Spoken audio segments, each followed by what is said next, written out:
Show you how to create this fun fall inspired card. I'm still really obsessed with the stitched leaves. I'm so excited that Lawn Fawn came out with the smaller dies, so I have been using those a ton. So these are them here. I'm only using these 4 on my card. I didn't use this one. It's just a bit too big, but I'm using these 4 right here.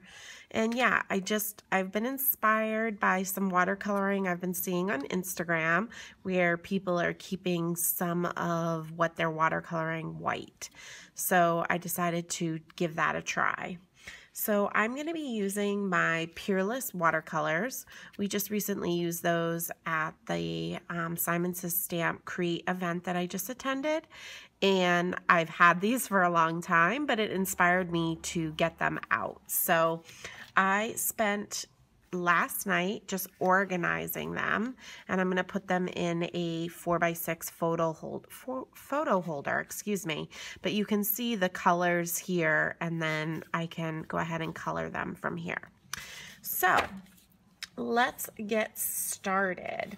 So what I have already done is I already die cut a bunch of the leaves. I have them all broken up into piles.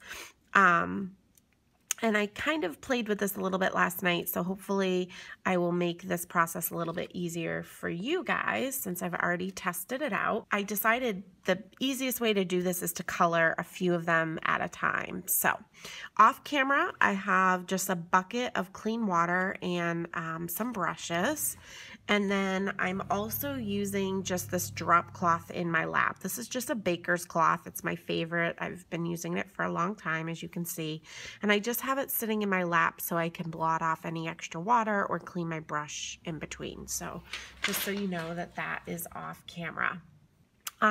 So you really can do this technique with any watercolors you want. If you follow my blog at all, you'll know I'm obsessed with watercoloring with the distress inks, and you could totally do the same type of look with those as well. But I wanted to play with the Peerless, and I do find that the Peerless watercolors, their colors are just so vibrant and intense, which is kind of what I was going for with this. So to get started, I'm just taking my brush, and I'm just using a smaller paintbrush. This is one of Claudine Helmuth's older brushes, but Ranger still sells them in a mixture pack of sizes, and I really love them. But to get started, I am just going into my clean water, and I'm dabbing it not everywhere on the leaf, just here and there. And I kind of want the water to be pooled up on the leaf. And like I said, I'm doing 2 at once because I'm working with watercolor paper. This is the Distress Watercolor cardstock from Ranger. But because I'm working with that, you can be pretty generous with your water. So I have some water down, and then what I'm going to do is go into the Peerless water. And you just need to touch it just a little bit and you get a lot of color. You can see that. And I'm just moving it around wherever the water was, okay? So I want to definitely leave some of those white parts, and that's really hard for me because I kind of get going and coloring and I don't really pay attention to what I'm doing as much. But anyways, so I'm just moving that color around. And the lights and the darks and all of that, just go with it. Don't try to make it all uniform because that's not what we want. And then the trick to this is you want to heat set it in between the colors. So I'm just heating it with my heat tool. I'm working on the Ranger craft sheet. You'll have to excuse mine. It's very loved. I'm thinking about swapping it out pretty soon for a new one. And I'm also using the Ranger craft tool. I like this one because it's quieter, and especially right now filming, you guys can still hear me. But yeah, just heating that real quick. And then cleaning my brush off, so I have a nice clean brush. And then I'm gonna go into another color. So let's see. I'm gonna go into the deeper red here, Royal Crimson. So I'm just gonna get some of that. I did not lay water down this time. I just have a wet brush. And I'm just gonna go in and dab the color as well. This is really all about dabbing and playing with just how much color and just how much water you have. And again, you know, it's kind of hard to explain, but you really just need to play and get a feel for it. Now, I'm dabbing the color on, but I don't want to cover up all the areas that had the previous color. So I'm just going to leave that one like that. Get a little bit more water. Hopefully you can see, you know, the gist of how much water, how much color, but really it's whatever you want. It's, if you have more water on your brush, the color's lighter. If you want less water, you know, less intensity, have less water, or I'm sorry, more water for, oh my gosh, more water for less intensity and less water for more intensity. Sorry about that. It's been a long day. So dabbing, dabbing, dabbing, dabbing, dabbing, and now I'm also going to quickly heat set it. And then lastly, I went in with a little bit of this Wisteria Violet. It's purple down here.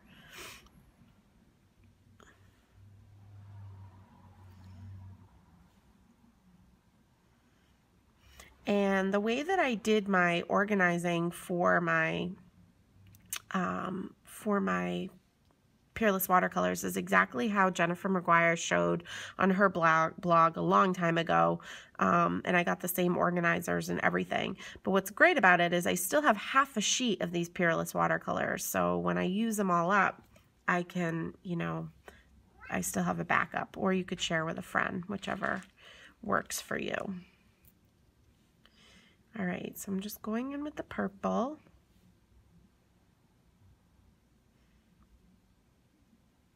And I'm going to heat set this, and then what I did is the last step is I go in with really watery of my original color. So, give me 1 minute. All right, and so now, like I said, I'm going to go in with the original color, which was the Royal Crimson, with a very watery brush. And I'm kind of going over it all to kind of just blend it and move it. And what's really cool about these is you really can build up the layers and blend and really get this really cool effect. I was having so much fun playing with these last night to make my card, to figure out what I was going to be sharing with you guys. Yeah, so now I'm going to set those two aside, clean my brush really well, and then we'll do a couple of these larger leaves. I think these are oak leaves. So same deal, we're going to lay some water down. All right, and so now I'm going to go in with this orange here, dabbing it all around here, and then I'm going to heat set it. All right, so now I'm going to go in with another color, and let's see. Let's go in with this orange. Pick it up, dab it on, and really, like, the more thought you put into this, that, like, I feel like the less you're gonna like how they come out. Just kind of dab it on and don't, you know, put too much thought. My only suggestion is don't fill up all the white, and when you go in with your second color, don't fill all the areas that you just filled, you know. I'm not covering all my light areas, if that makes sense. So you can see I just added some sepia brown to the leaves, and now I heat set it, and now I'm going in with my lighter color and going over all of it. Don't be too nervous with adding the browns. It does look a little weird at first, but once it dries and you mix these in with the rest of your wreath, it just really gives the leaves a more natural look, which I love. So now I think you guys have the idea of how this works. I am going to speed up the rest of the coloring and leave you with some fun music, and you can just sit back and watch, and I'll be back in a minute to explain the rest of the card to you.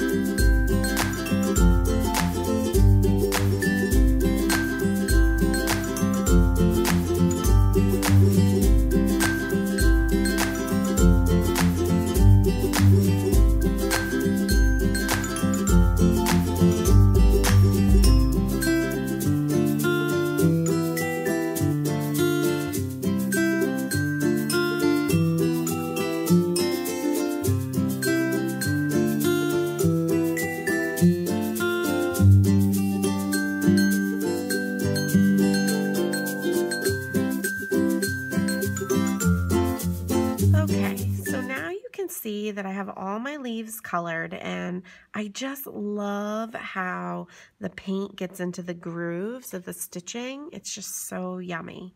So you can see all different color combinations. You can obviously switch it up and do whatever you would like, but these are the ones that I have here. Now, I want to make it into a wreath, and I thought the easiest way to do that was I took my circle stackable dies and lined them up and run them through my die cutting machine. And now I have this ring, and so this will be my frame for my leaves. But I want to just add a little bit of brown paint to it in case anything peeks through while, you know, if the leaves don't cover everything. So I'm not putting any thought to it. I'm just adding some brown paint.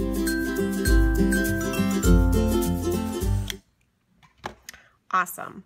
All right, so now the way that I decided to attach my leaves was to use the matte medium, the multi-matte medium.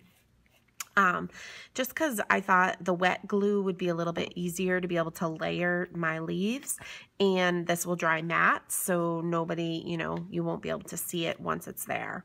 So I'm just slapping some on the back and then sticking my leaf to the frame. And again, because I'm working on the Ranger craft sheet, it doesn't matter if some of the glue oozes out or anything like that, because it's super easy to clean up off of this mat. So I'm just working my way around the wreath, and you just kind of want to switch up the positioning of your leaves as you work your way around and kind of alternate the color combinations that you are using. I really just love like how cool this looks because I'm not really laying all of it down. It's not all going to be glued down, so it will have some really great dimension as I go around. So this is about when I just put my other maple leaf down just to give myself an idea of what I was working with for space. And then I have my large oak leaf as well. When I work with this multi-matte medium jar, I think about back in school when they gave you like that tub of paste that smelled really good. I don't know, it smelled like pepperminty. I always loved that paste. Just switching my positioning a little bit, which is another good thing about this glue. And you don't have to worry about any of the glue oozing out or anything because again, it is going to dry clear and matte, which is great.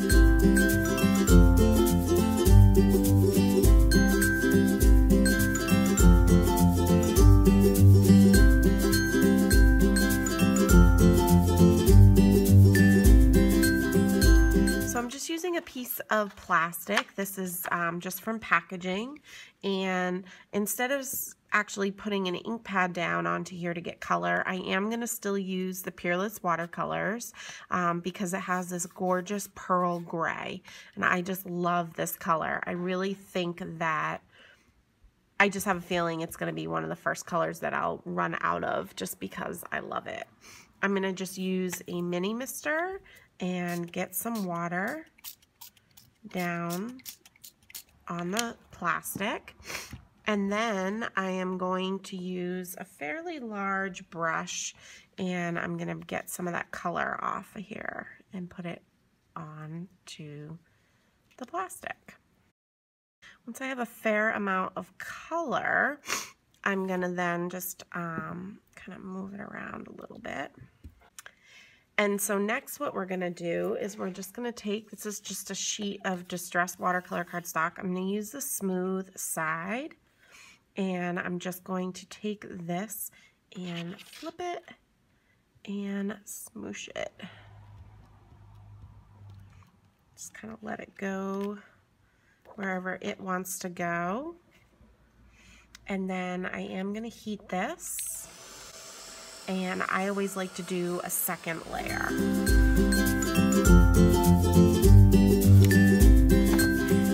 So it's not completely dry, but I got a lot of it dry. I'm going to just set that aside again. Bring out this sheet. There's still some color on here. I'm not going to waste that. I am just going to spritz some more water and then bring in some more of that gray. Kind of bringing some of the water from the edges in. Get a nice soupy mess of color.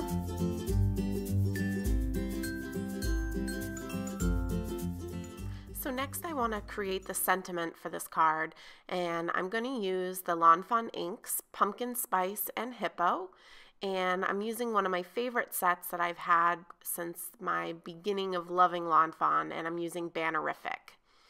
And now I'm going to use scripty sayings, and I want it to say thank you, but I don't want the loop-de-loos at the end to go off my page so that when I fussy cut it, it will stop right at the banner. So I used a few Post-it notes to mask that part out, and now I'm just quickly fussy cutting it. Sometimes I just love to fussy cut instead of using a die, and I've cut this one so many times that I'm pretty quick at it. I'm adhering the Distress Watercolor cardstock to the front of an A2 card, figuring out where I want my wreath to go, and now I'm just using some pop dots, plenty of them, along the whole wreath, and I'm putting it on the card where I would like. A little bit of tape runner on the banner to attach that, and that's the card. I just really love this look. I love the pops of color against the gray background, and I love the bits of white peeking through as well. I hope this has inspired you to play with your small stitched dies, leaf dies from Lawn Fawn, and get out some watercolors and experiment. Have a great day, guys. Thanks for watching.